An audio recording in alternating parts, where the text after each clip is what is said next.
Chapter 638, Poison Expert. While Klein bowed, the purple tint in black-haired Catlia's eyes converged, as they seemed to turn into an abyss that could suck up souls. What already exuded an air of mystery had turned even more obvious. She saw that the astral projection deep inside Jayaman Sparrow's ether body was pure darkness. In minute areas, there were dark flows with unending changes. She saw that Jayaman Sparrow's left hand was bright and lustrous, but it was stained with a sanguine color that couldn't be dispersed. She saw a blue luster by Jayaman Sparrow's wrist and a silver flow on his left pocket.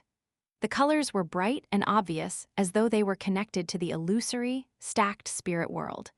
There was the sound of the tide and the illusory sounds of wind surrounding the items.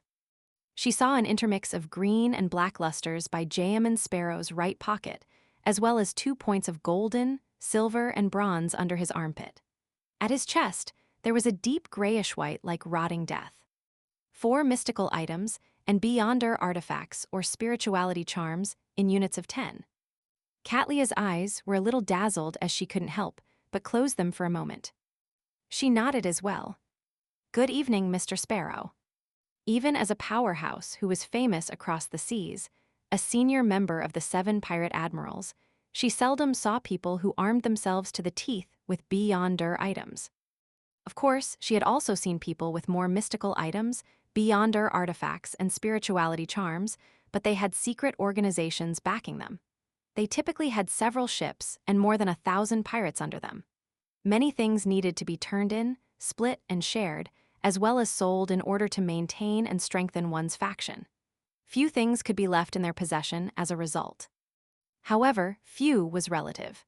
They could compare with what Jayaman Sparrow presently had, but Catlia had reduced her items to only 2 after several trades. They were 2 items that were sufficiently powerful and mystical enough to match her identity as a pirate admiral. Apart from the lusters representing different items, Catlia's black eyes, which were slightly purple, could also tell that Jayaman wasn't real enough. He seemed to be hidden behind thick curtains. This is the reason why he gives me the feeling like he's not a living person at the Tarot Club. He has quite a number of secrets. It involves at least a sequence 3 saint or an even higher level angel. Catlia didn't dare take another look as the glow in her eyes were no longer as profound. Meanwhile, she mocked herself, believing that some of her guesses about the world and Jayaman Sparrow were somewhat funny. Involves a sequence 3 saint or an even higher leveled angel. Heh, there's nothing wrong with that, since he's like me, a member of the Tarot Club. We're definitely involved with Mr. Fool, who's likely a reawakened ancient god. After exchanging greetings, Catlia didn't engage in further small talk. She led Klein towards the cabin. At this moment, the Future, which had been docked, set sail again. A long contour was drawn on the surface of the sea as it cruised east of the whale fishing route. With that, the tense atmosphere at the Nuz harbor dispersed. Gazes from various sailors were cast over. Klein didn't show any signs of pressure as he surveyed the area and said with a tone as though he was back in his own home, "There are fewer people than I expected." Catlia turned her head and glanced at him before answering simply, "East of the whaling route is very dangerous. Only Ludwell heads there frequently as though he's searching for something. Apart from the Future, the pirate crew's other ships wouldn't join us. Similarly, a large number of sailors have been placed on the other ships. Only the minimum number needed to guarantee the successful voyage of the ship has been maintained." A very wise choice, Ludwell. That Admiral Hell Ludwell, Mr. Hanged Man mentioned him a long time ago. He said that he was beginning to study Sanya Sea's eastern end of the navigation. Klein nodded a little without a word. This was Jayaman Sparrow's bearing.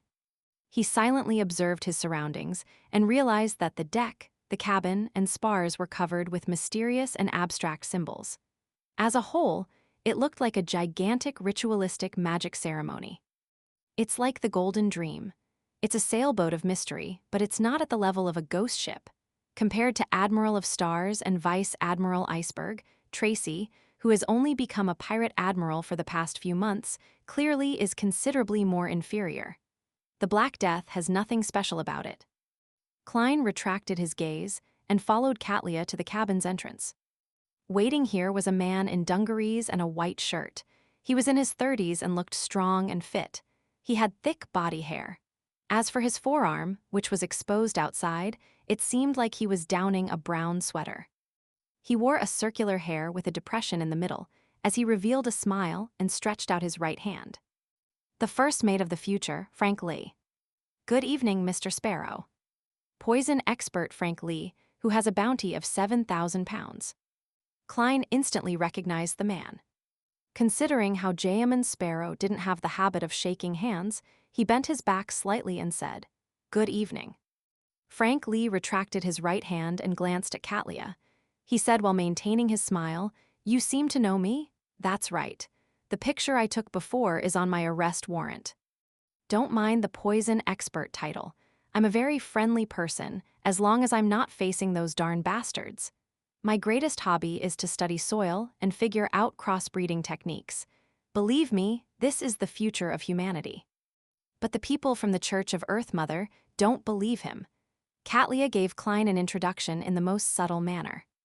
He's originally someone from the Church of Earth Mother. Crossbreeding techniques are good. As long as the quantity rises, it will be able to provide for more humans, raising the poverty line. Klein looked at Frank Lee, and he calmly said courteously and truthfully, "This is something commendable. You are indeed an adventurer who doesn't share the viewpoint of the common man.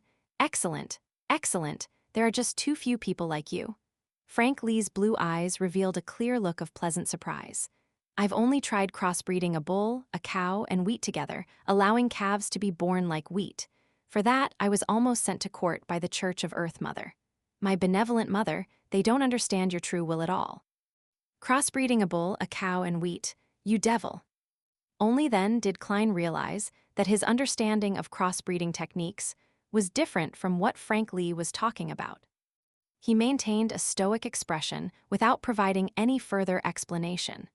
Under the lead of Frank Lee, who was reeling in a sudden bout of enthusiasm, Klein walked through the corridor beside Katlia. After stepping on the steps and arriving at a higher level, Klein's spiritual perception stirred as he cast his gaze to a shadow beside him. A figure grew out of the distorted darkness, a thin and tall but pale figure. His cheeks were nearly transparent, and his nose bridge was disharmonious and tall.